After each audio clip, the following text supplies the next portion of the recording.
Ano bang kadalasang question sa final interview?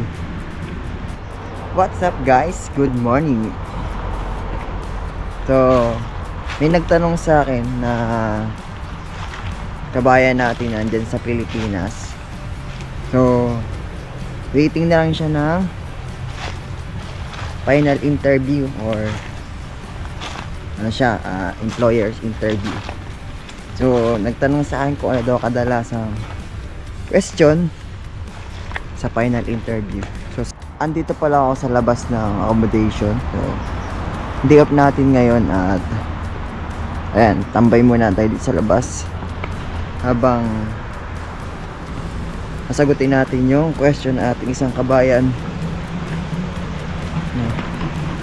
Ba, linaw pala ng tubig dito. Ayan. Meron dito ano, parang abandonadong bahay. So, sagutin natin si kabayan. Ano bang kadalasang question sa final interview? So, bukod sa nakalagay na sa resume nyo, tell me about yourself. Ayan. So, kayo na ang bahala kung paano nyo i-explain yon and paano i-showcase yung bukod doon. Eto tinanong sa akin na kadalasan tanong na kung kaya mo daw ba mag tumayo ng 12 hours. Ayan. Kung kaya mo daw bang pumasok ng shifting schedule, kung willing ka bang pumasok ng holiday yung Sabado Linggo, at pinakang last question sa akin kung bakit daw ba gusto kong magtrabaho sa ibang bansa at bakit daw ba Hungary napili kong bansang pagtrabahuhan. Ayan.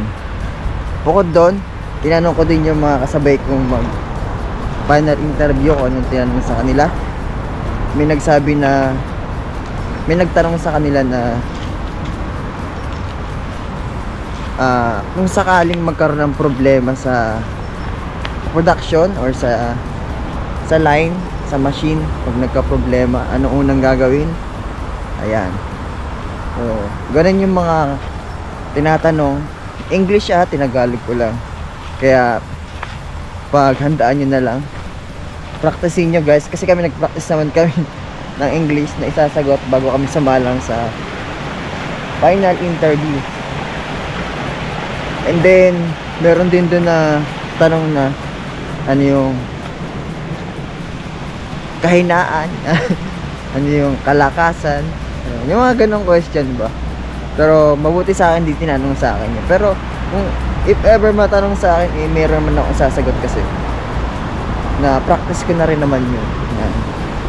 Bago naman ako mag final interview, nanood din ako sa mga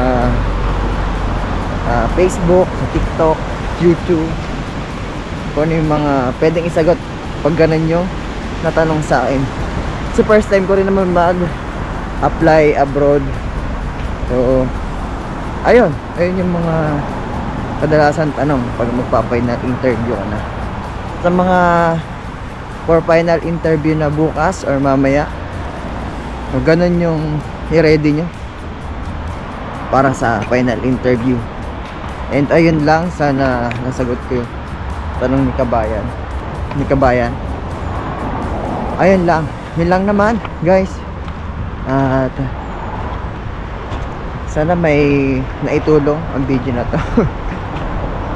So ayun lang. So hindi na ganun kalamig dito at spring naman na.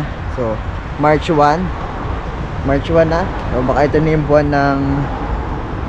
buwan mo para makarating din sa bansa na kung anong na-plan mo dyan sa Pilipinas.